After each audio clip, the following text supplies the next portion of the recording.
let's say example, I want to find out the traveling expense. On which side this balance brought down is there? The ledger will be on that side. If you want to find out the ledger balance, first we need to be total. So first we need to total on the both sides. Definitely it will be not match. So which amount we need to be enter here? If debit side has the highest value, we need to enter the debit total on both sides. If the highest value is on the credit side, we need to enter the credit total on both sides. So definitely the opposite account will have the lesser value. The lesser value will be the total of the ledger. If you have the debit side total highest, then we need to enter debit amount on the both sides. And whatever the less balance is there on opposite account, then we'll have the balance carried on.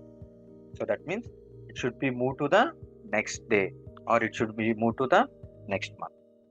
Whenever you are closing the ledger, the next will be carried on.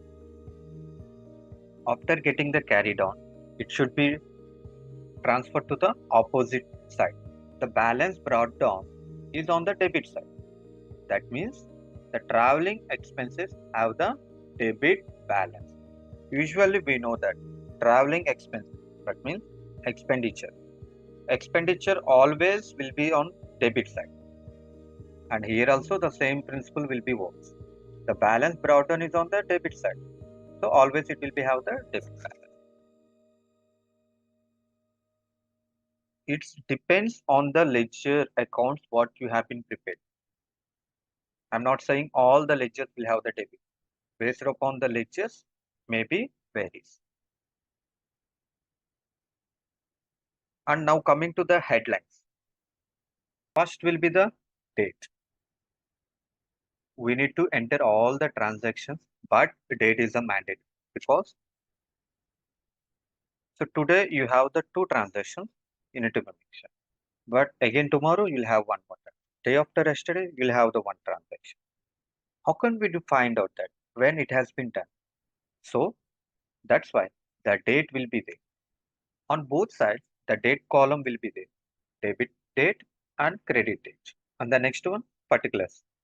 So debit side will have the particulars and credit side will have the particulars. Based on the journal entry, it should be recorded on the debit side or it should be recorded on the credit side. We'll decide.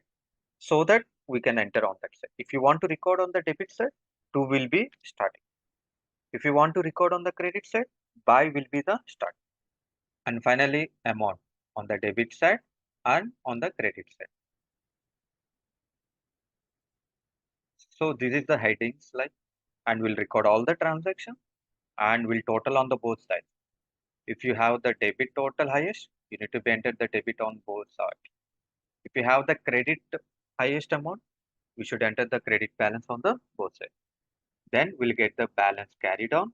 And after that, we'll transfer into the opposite side. We'll get the balance brought down.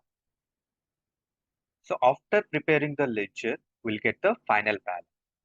Whether it is an outstanding amount or it is a total expenditure amount or it is a total income amount, we can get it based on the particular period.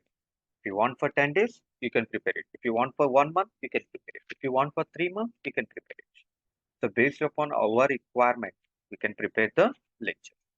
We have a definition. Ledger can be prepared manually or we can use the accounting softwares. Use it to track financial transactions. So whatever the transactions you have been entered in the journal book, that can be tracked using the ledger. It serves as the primary accounting record for a business or a organization. So primary accounting record. Why we are telling the primary accounting record means from this ledger, we'll get the business information.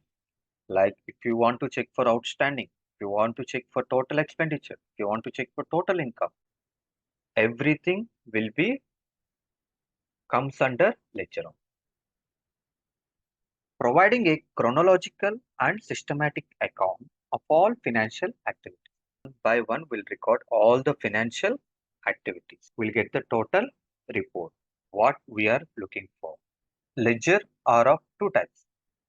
One is a general ledger and second one is a subsidiary ledger.